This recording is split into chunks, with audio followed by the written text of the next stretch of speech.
ಸಹ ಇವತ್ತು ನಮ್ಮ ದಾವಣಗೆರೆ ಜಿಲ್ಲೆಯ ಹೆಮ್ಮೆಯ ಪತ್ರಿಕಾ ಮಾಧ್ಯಮಕ್ಕೆ ನಾವು ಬಂದಿದ್ದೀವಿ. ಉದ್ದೇಶ ಏನಂತಂದರೆ ಇವತ್ತು ಯಾವುದು ಅಂತಂದರೆ ಧರ್ಮಸ್ಥಳ.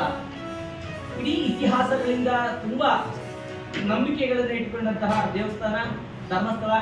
ಧರ್ಮಸ್ಥಳದ ಹೆಸರನ್ನ ಇತ್ತೀಚೆಗೆ ಏನು ಧರ್ಮಸ್ಥಳಕ್ಕೆ ವಿರೋಧ ಮಾಡಲೇಬೇಕು ಅನ್ನುವಂತಹ ಯೂಟ್ಯೂಬರ್ಸ್ಗಳು ಆ ಒಂದು ಧರ್ಮಸ್ಥಳದ ಹೆಸರನ್ನ ಪದೇ ಪದೇ ನಮಗೆ ಅಲ್ಲಿ ಏನು ಸೌಜನ್ಯ ಕೊಲೆ ಪ್ರಕರಣ ಇರ್ಬೋದು ಅದು ತನಿಖೆ ಆಗಬೇಕು. ನಮ್ಮದು ಸಹ ವಿರೋಧ ಇಲ್ಲ, ತಪ್ಪ ಮಾಡಿದವರಿಗೆ ಶಿಕ್ಷೆ ಆಗಬೇಕು, ನಮ್ಮೆಲ್ಲರ ಭಕ್ತರ ಒಂದು ಅಪೇಕ್ಷೆ ಇದೆ.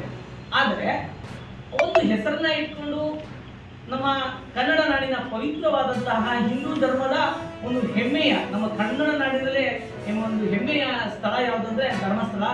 ಅಂತಹ ಒಂದು ಧರ್ಮಸ್ಥಳಕ್ಕೆ ಮಸಿ ಬೆಳೆಯುವಂಥ ಕೆಲಸ ಕೆಲವು ವ್ಯಕ್ತಿಗಳು ತುಂಬ ದಿನಗಳಿಂದ ಮಾಡ್ತಾ ಬಂದಿದ್ದಾರೆ.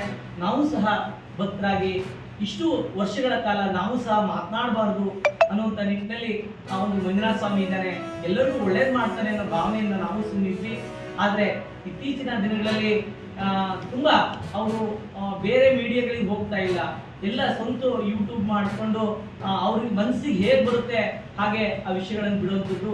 ನಮ್ಮ ಕನ್ನಡ ನಾಡಿನಲ್ಲಿ ತುಂಬ ಭಕ್ತರು ಮುಗ್ಧರಿದ್ದಾರೆ. ದೇವರ ಮೇಲೆ ಅಪಾರವಾದ ಗೌರವ ನಂಬಿಕೆಯನ್ನು ಇಟ್ಕೊಂಡು ಜೀವನ ಮಾಡುವಂತಹ ಇವತ್ತು ಹಿಂದೂ ಧರ್ಮದ ಪದ್ಧತಿ ಇದೆ.